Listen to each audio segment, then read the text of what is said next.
Alright, welcome on in YouTube.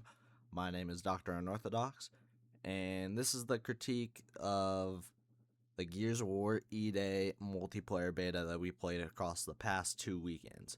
If you don't know me, I've put in thousands of hours into all of the Gears games. I've played ever since I was 6 years old. I played some tournaments in Gears 5, and I've created multiple videos on Gears 5, Gears E-Day, and more Gears to come. So, let's start off with all of the positives about this beta. I think one of the biggest things to talk about is Horde Siege. That I have little criticism on, especially since I'm not much of a Horde player, but this should get me into Horde, especially if the progression is there. I think it pertains to a bigger audience, and there's a much better scale for Horde, and I think it'll be a lot more replayable for me and a lot of other people, since it's not that standoff, just sit there for 50 waves like we've seen in the past.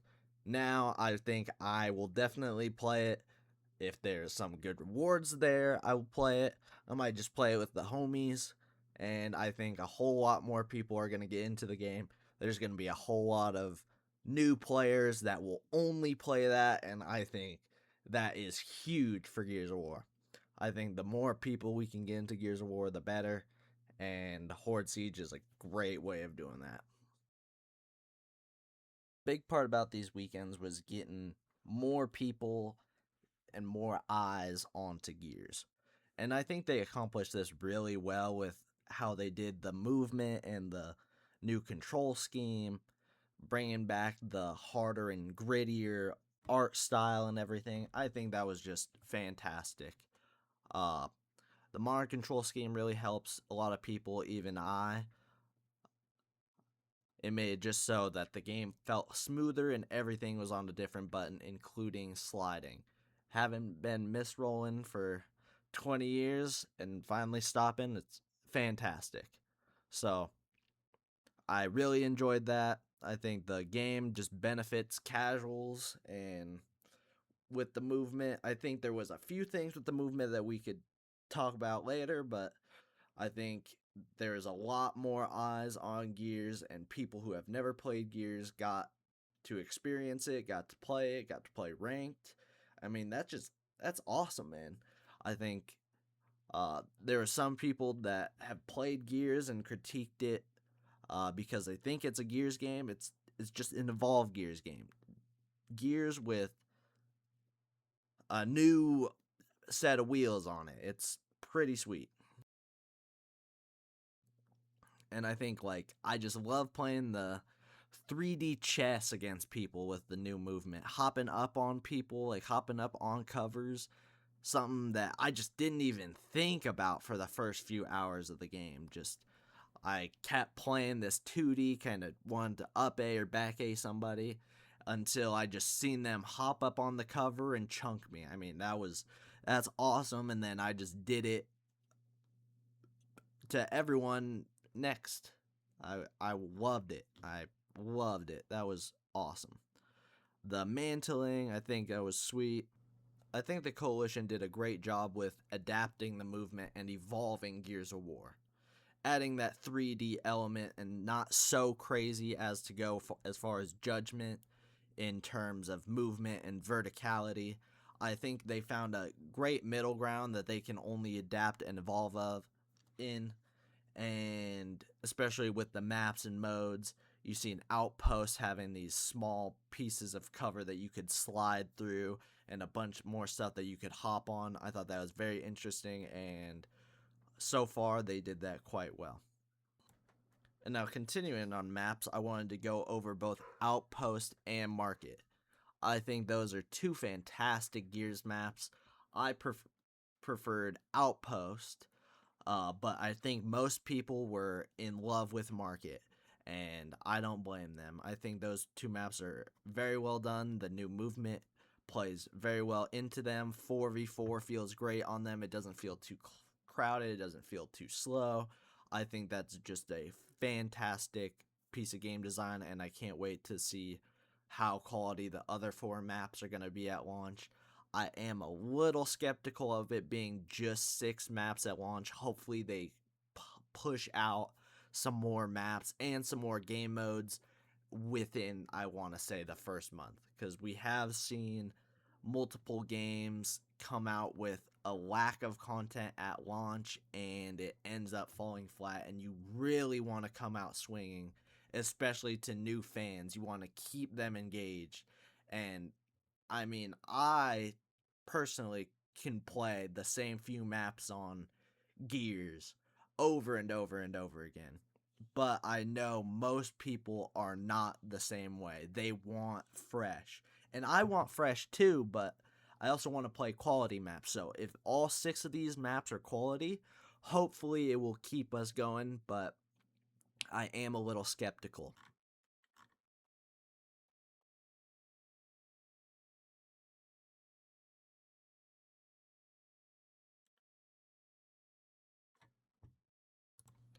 I am really excited for that new bomb mode that they're coming out with, and Conquest was a great adaptation of Control or King of the Hill. I really liked how that played out. Um, I do wish the spawns of the weapons were changed a bit. I think on Outpost, the sniper being up once every 3 minutes is absolutely stupid. It needs to be up more often, especially just because it's a fun weapon, and that's how Gears has always been. Sniper has always come up every 2 minutes. Having it be every 3 minutes, especially in game modes like Conquest and TDM, you probably got one weapon and you might have been able to get a second weapon by the end of the round, but it just wasn't there most of the time. Then I would love to see some more changes to the weapon, such as the Vulcan. That I believe should not be there in ranked, or that it should be toned down in damage quite a bit, because you shouldn't be able to run around and use it. You should be posted up on a piece of cover having to use it. I think that's a big risk or reward weapon, but the risk really wasn't there in the beta that we played. On the other map, on Market, the Retro Lancer severely overpowered. I think they either need to tone down the damage, the stopping power, or cut the ammo in half, because have there be 2 of them, it was really powerful enough to be a central power weapon and not one that you see on both sides of the map. The Gut Puncher, fantastic adaptation of the drop shot or the Digger. I love that gun. I think the ammo needs to be cut in half to 3 or 4 shots, and I think the Incinerator, also an awesome weapon, but the ammo needs to be cut in half if they want to put it in ranked. I think for casual modes, it's a fantastic weapon, and you can keep it as is, especially since it is a little hard to use with the charge up. I'm not going to say it's a very difficult weapon to use, but I think they're in a good spot with the new weapons that they introduced. They just need a few tweaks, and very fun. I think they're engaging to the casual player, especially except for when they get used on them over and over and over again. I think that is detrimental to the casual player, because if you're getting gunned down by someone that always has a Retro Lancer and you just don't, it turns into an unfun experience. Or if you die multiple times by the same person using the Incinerator. But on other Gears games, if someone has Boom Shot, there's only 2 shells in it. You're not going to die over and over. It's just going to be 2 times. I think that those ammo counts have to be changed before the full edition of the game, because that can ruin a whole lot of people's mentality. The power weapons should be powerful, but they should not be something you can use over and over again. You need to use them wisely, and I think that's something that's missing in E-Day. I think some things that they could do with the movement since I was just talking about stopping power for the weapons, I think the stopping power is quite horrendous, especially when it's just one person lancering you. If you use your slide, you are really fast at the start of your slide, but if you get shot once by a lancer as soon as you start your slide, it almost stops you in your tracks. Then you are left completely defenseless, and since the movement is already slower paced movement in this game, I think that leads to the support weapons such as the Lancer and the Retro Lancer and the Snub to be much more powerful, and I think especially when there's multiple of them, it makes holding down a site really easy, and I think that hurts almost everyone. I think pushing towards Nasher fights and a lot of Nasher fights is the way to go with this game. Getting that chunk in this game feels so satisfying, but it really hurts when you cannot move and you cannot even strafe against these people that are shooting you down with a support weapon. I think the Nasher is very fun, and if we get some more Nasher fights, that will benefit the game as a whole. I think the guns will be just fine if they're just as powerful without stopping power. And based off of the aim assist that this game has, it is really easy to stay on target with the Snub, the Lancer, and the Retro Lancer on top of the stopping power. So I believe a few of those things need to be changed before the full game. I would love to see an increased strafe speed as well, and a tone down of the up A speed, because the up A, you have like an animation speed boost. So if you were to go around a piece of cover, you can slide really fast out of it, or you can just get to the next piece of cover really fast. So if you go around all four corners of a box, you can do that in a split second. It also makes the up A a really powerful tactic, because before you know it, you're up inside of someone and chunking them. Pause. Then, so I think that needs to be toned down, and even if you up A and hop up on cover, it'll be much faster than if you just hop up on cover. I don't know why they went with an animation speed boost after you go through with an up A, but I think that needs to be toned down just a smidge. Not too much to make the up A worthless, but I think just it is quite jarring to not only the new players, but the people who have been playing Gears of War. Before we finish this video up, I think one of the biggest things that I have problems with in this game is the removed assets that we've been accustomed to in Gears games, such as the meat shield, trading guns, chainsaw duels. I feel that, yes, there are lore reasons that these don't exist. We haven't adapted to the Locust yet, so we don't really need a meat shield, and that would be crazy if we were using meat shields against the UIR or vice versa. But I do think that they could retcon this just a bit in order to improve that gameplay experience and have these things, at least for Horde. I understand if they wanted that gameplay mechanic out of versus multiplayer, because that sometimes is a very frustrating mechanic. Sometimes it feels like the enemy's meat shield is the size of a whole barn, and you see their exposed body part and you shoot them, but it just doesn't work. So I understand why they might have wanted that removed, but I still would like to see it in some capacity. Chainsaw duels, you've gotta have that. If you have the Lancer, you gotta have chainsaw duels, especially for the newcomers and the casuals who love the chainsaw, who think that's a cool idea, or just the old fans who love doing that in Horde, in the campaign against their friends.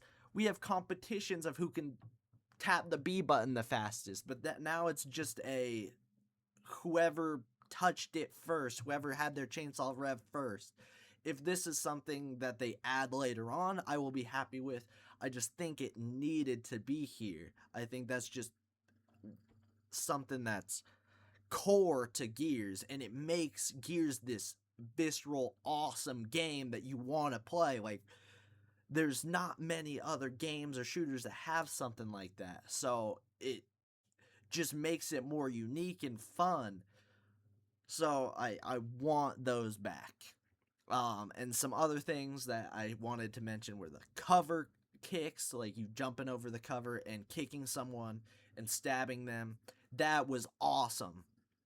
Or you grabbing them over the cover in Gears 5. I think those two things should be there, especially with the new ability to hop up on the cover. It would be awesome if you could if someone hops up on the cover above you and you just grab their leg, rip them down, and stab them.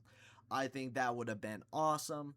I think just mantle kicking, or if you land on someone's head, it staggers them. Just things to make the game more interesting and have more depth. Even if it doesn't happen every 1 in 10 games, it's a new cool mechanic that I don't think should have left. And I also think trading guns, come on. What, the COG don't know how to change weapons until 20 years into the Locust fight? Like, that doesn't make sense. We want to if you look at someone, just let me press X to trade weapons with them, or let me press a bumper. I want to be able to trade weapons. Yes, I know I can hold the D-pad to drop my gun, but then it just makes it a whole lot simpler if I can just look at someone and trade them the gun. We don't have to waste any more time. And yeah, for crying out loud, the Meat Shield, the GAO 2 trailer had Marcus going down, fighting the Locust Horde with a meat shield in his arms. Like, it was awesome. I think just a little retconning could have done it well. I would like some. I think another thing that would be cool is some more enemy variety. I think they just wanted us to just get a piece of what the Horde army was before the full release. Hopefully we get Therons and Hunters, and we get more enemies, because I don't love this just a regular drone with a top hat having a torque bow. I thought that was a little bit weird. I think they could introduce a lot more enemy variety. I did love the boomers. I loved the grinders. I loved the flares. That was awesome. The tickers and unarmored wretches, I think those are great, but just the regular drones, and give me some grenadiers. I don't want a drone with just a grenade on his back. I want some more enemy variety. I thought it was very cool in the previous games where the grenadier and the drone looked very similar, but they were different. They were species of drone, but they had their differences, and I think that's something that we could improve upon in launch or post content once the game launches. Another thing I would like to reflect on was ranked. I thought ranked played pretty well, quite sweaty. It had punishment for people leaving. I hope they have good ideas so that they can improve ranked when it launches. I thought the ranks were pretty elevated, so I hope they decrease that at launch. I don't want to be placed into Onyx as soon as I play my 3 placement matches. That kind of ruins the whole rank thing formula. But I am excited, and I did enjoy playing ranked. Just a few critiques could be made for the final ELO and RR changes once the game officially comes out. I'm very excited. So, alright, well, that pretty much sums up everything that I wanted to say about this beta. I'll have a wish list video coming out once we get some more information and once it gets closer to launch of October 6th or October 1st if you got the premium edition. I will am so excited for this game. I think the beta is like a 7.5 out of 10. It needs some changes. It needs some more features. I think the game can blossom if they make some good changes before launch and just a little bit after launch. I know this is a critical time for the game. They need to make it count. They need the uh great Gears game and a great launch. I am super excited. I could not get away from this game when the betas were out, so I cannot wait. Let me know what you think down below. Anything that I missed, I'll reply to your comments, and yeah. It's been Dr. Unorthodox. Later.